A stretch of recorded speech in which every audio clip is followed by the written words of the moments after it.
Hi Year 6, welcome to Magic Monday. I hope you had a wonderful bank holiday and that you are ready for another week of learning. So although we finished our story on the suffragettes last week, we are going to still be continuing with comprehension, and it's going to be related to the suffragettes. So you'll be learning a little bit of history as you are doing your comprehension. I've also allocated work on Purple Mash, which asks you to write about Edith Cavell, who isn't the Edith from the story that used to teach jiu-jitsu to the suffragettes. It's someone slightly different, but she is related to the suffragettes. So if you can complete this work throughout the week, it's one piece of work, but it will mean you need to do a bit of research before you send your final piece in to me. So I'm giving you the week to do it, so please can you hand it in by Friday? That will be amazing.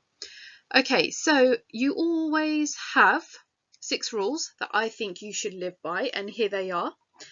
You need to dream big, you need to work hard, you need to stay humble, you need to be brave, shine bright, and stay kind. I think if you are all of those 6 things, you will be a wonderful, wonderful person. Okay, we're going to move on now to our guided reading.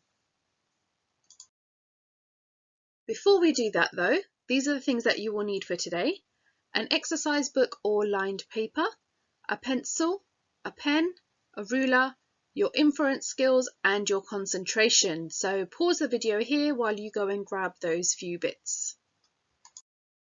Okay, so this is a comprehension about Emmeline Pankhurst, who was obviously the leader of the suffragettes, and you are going to be reading through this information and answering the questions that are on the following slides. There are 2 pages of comprehension notes that you need to read through first, or comprehension text, and then there's answers as well. Now, what I would like to do, rather than me sitting here reading through all of this text, I think the best thing would be for you to either pause the video and read through this text on screen, or you can open your emails, or you can open your Purple Mash blog, or you can go onto the Year 6 website. So I'm going to put this in 3 different places, so it's really easy for you to find. You can go to wherever you want and you can look through that again, either on screen or you can print it off, whatever works for you. Okay, so this is the first page of the text about Emmeline Pankhurst and the suffragettes, and this is the second page of information, so make sure you have printed both of these pages, or that you're reading both of these before you answer all of your questions. Okay, you can pause the video here as well if you would like to go through this text. Okay, so these are the questions. How old do you need to be to vote in a general election in Britain today? Why were women not allowed to vote in the 19th century? In which year did John Stuart Mill propose a bill to give women equal voting rights?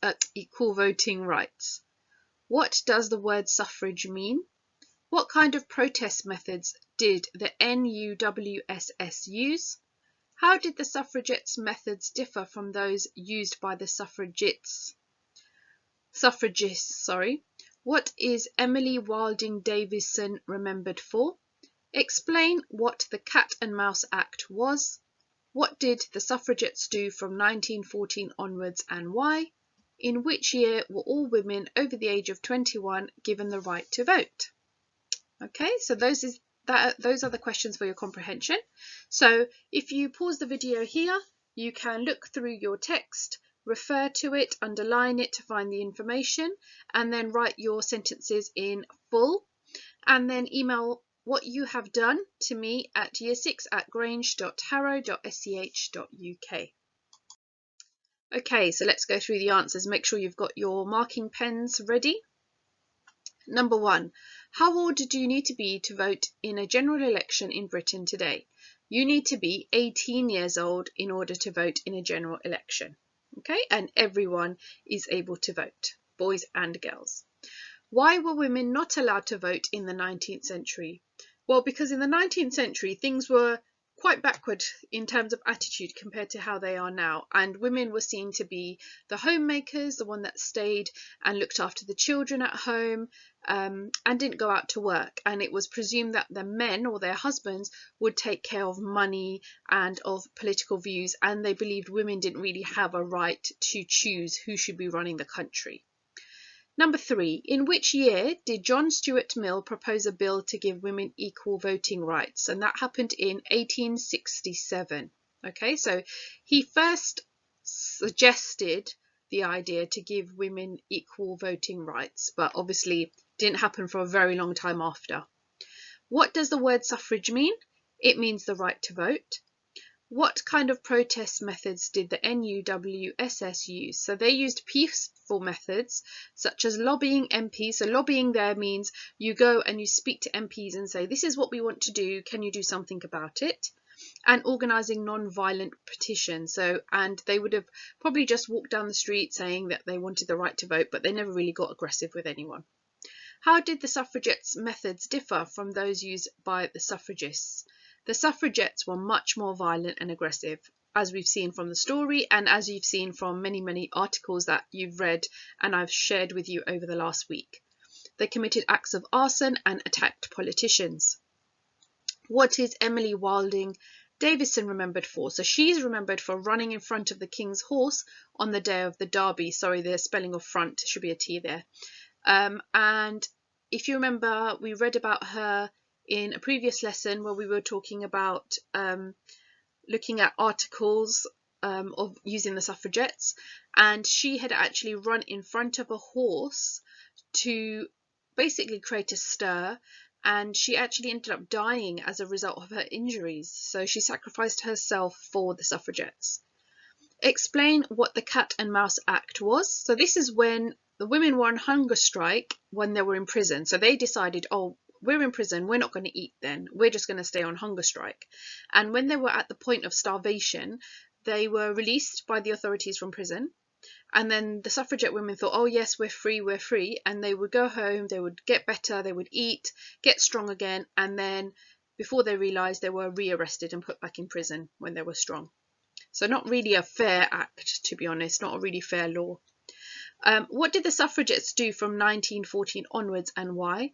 The suffragettes halted their protests in order to help with the war. So they decided, actually, we can stop for now because we need to help the soldiers and we need to help with what's going on in our country.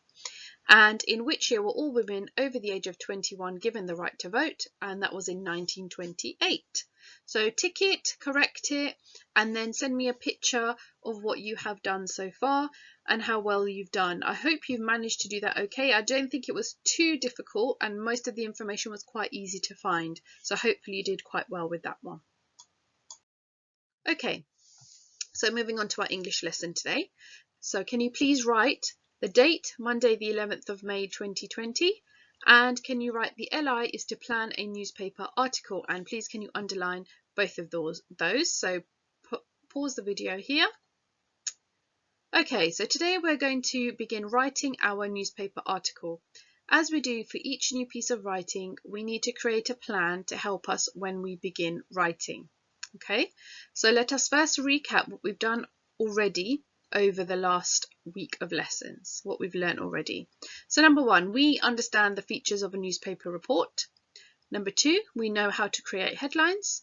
Number 3, we understand the importance of an image and captions. Number 4, we know how to structure our introductory paragraph using the 5 W's.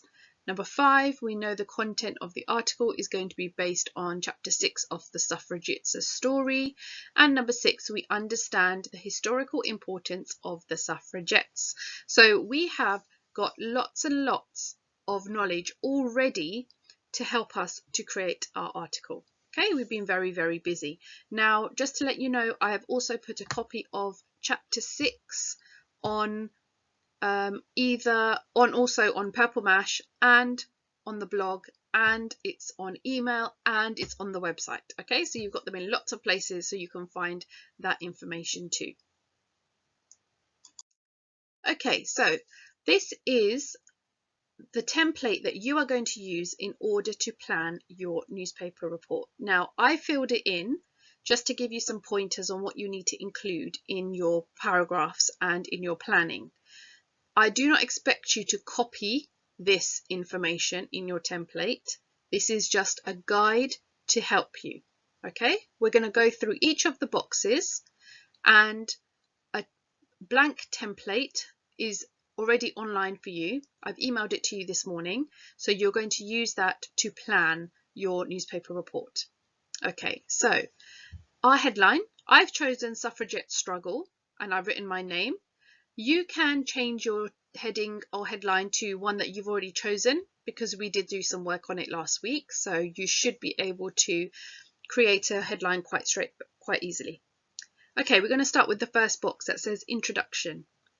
So the what is, the suffragettes became aggressive during a rally and were led away by the police. So that is the main bulk of the article. Okay, that's the exciting thing, hook, that's going to make the readers want to carry on reading. When did it happen? I'm going to make it up because it doesn't say in the story exactly what time of day it was. I'm just going to say it was in the afternoon and it was around 1913. So make sure you write a date and then make sure it ends in the year 1913. Okay. Why? Well, the suffragettes are being disruptive and will do anything to get the right to vote. So that's why we're writing this article, to kind of show people that this is what these people are doing in order to get what they want. Who? Emmeline Pankhurst and the other suffragette women. So that's who this article is about. And where was it? Where did it happen? It happened in the Royal Albert Hall in London. Okay, so you need to answer your own 5 W's like that. Just a very brief sentence, just so you know exactly what you are going to include in your introductory paragraph. Okay, we're going to skip the quotes. We're going to come back to that, and we're going to go to paragraph 2 now. So paragraph 2 is what more information can we provide to the reader. Okay, so these things are things you need to include. So what I would suggest is use my bullet points as a guide, but maybe write a little bit more there just to help you out a bit. So you need to include in this paragraph the amount of women at the rally. We don't know exactly, you can make it up. The number of flags and dresses worn in the colours of the suffragettes. You need to create a bit of an atmosphere through this article, that there were so many women dressed up in purple, white and green, and it was like a sea of colour. Okay, try and make it quite creative. The heckling of the minister. So do you remember when the minister began to speak, the suffragettes all started being quite horrible, maybe making fun of him, and so that needs to be included. You need to also include the cheer for Pankhurst, where everyone started getting really excited when they saw her approach the stage.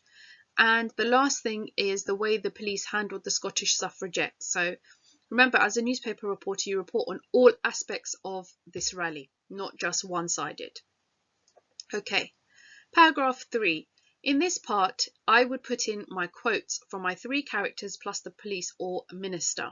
It's good to get a balance of both sides of the argument. So you're going to get some viewpoints from the suffragettes and then some from the authorities. Okay, so I've got my 3. If you go up to where it says quotes I will use, I've got 3 there, and I've got just made up some things that I think they might say. So I've said Edith could say, I am proud to teach these ladies jiu-jitsu. Pankhurst could say, we will not stop until we get the right to vote. And the police will say, these women are a menace and must be stopped. Okay, so we're just going to include those quotes. Remember, you can make them up. If you want to, you can do one of each, or you can do 2 and 2. Depends on what you want to do. Images and captions. So here make a note of the different images and captions you are going to include in your article. You can use 1 or 2 images. They can be from the internet or you can draw them. Remember to make your captions clear and concise. So make sure that you are thinking about which are the best images that really capture the essence of the story. And your conclusion would be about the future of the suffragettes, where you see, if you see them succeeding, and finally a phone line to call if you have any information about the suffragettes, because what the police will be doing is maybe sending out notification to newspapers to say, if any of your readers have information about the actions of the suffragettes, please let us know, because obviously the police were not happy and they wanted to arrest as many as women as they could. Okay, so that is your plan. We are not going to start writing today. All we're doing is a plan, and then from tomorrow we'll work together to build each part of our article. Okay, so please don't worry about writing it up now, just plan it today. Okay, make sure you keep that plan safe and that you email it to me so I can check over it. Remember, you need to email me on year6@grange.harrow.sch.uk. Okay, and you need to plan to the best of your ability. It needs to be done really well so that when it comes to writing your article, you can actually do it really quickly and you can focus more on the vocabulary that you're going to use. So I will also add tomorrow a word mat to help you with the vocabulary for journalistic writing as well. Okay, so just to recap today, you are going to have on your emails a template to help you with your newspaper report planning and also the comprehensions to go with the questions on this video. Okay, so look out for those two things. Please make sure that you send me those plans. I've already said it once, I'll say it again. I need to see those plans so I can check you on the right track for writing up your article. Okay, now for the last thing, I would like you to, if you have time, to go and have a look online and find out some articles that you have found about suffragettes. There are lots and lots and lots, and it would be really good to magpie some of those vocabularies, so maybe make a note of them in a book somewhere just so that you can use them. There's lots of vocabulary that was very used a lot during the 1913, and it's more historical language, but if you put it into your writing, it will make it definitely more authentic. Okay, so I look forward to receiving your work and enjoy the task. If you have any questions or any worries or you're not sure what to do, please email me, please send me a message, and I will help you to the best that I can. Enjoy the lesson, keep working hard, and I will see you tomorrow.